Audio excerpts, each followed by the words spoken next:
Hello mga idol, mga kagri. Meron tayong another unbox ngayon. Ito yung gagamitin natin para sa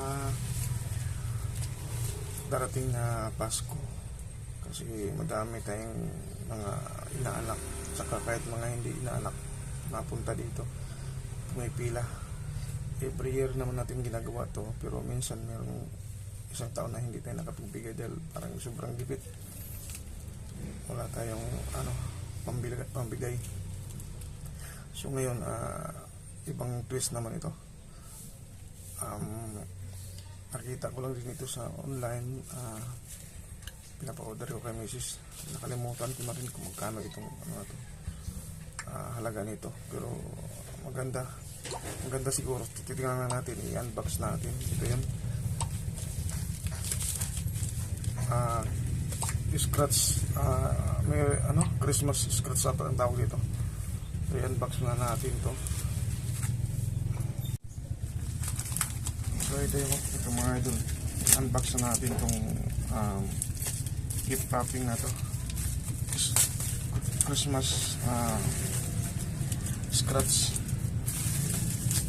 Ayan, ito yun siya. Ayan, parang dito Christmas card. Ayan. So yung kanyang yung harapan yan yung i-scratch. Lalagyan natin siya ng certain amount para doon sa ating mga inaanak. Bukod yung sa inaanak na amount, bukod yung mga hindi inaanak na pipila. Ito yun, marami siya. I think 60 pieces ito. Pina-order ko kay Mrs.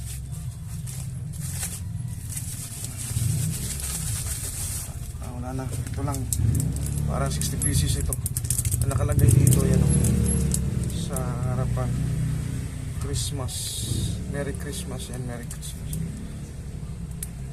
Sa likod, ayan, yun yung i-scratch. So di pa natin to, saka na natin susunod yung video nito pag na actual na i-scratch ng mga bata at saka yung mga inaanak natin. So yun lang po mga ka-agri, napakita ko lang po sa inyo yung ating mga in-order online. Ito po, scratch.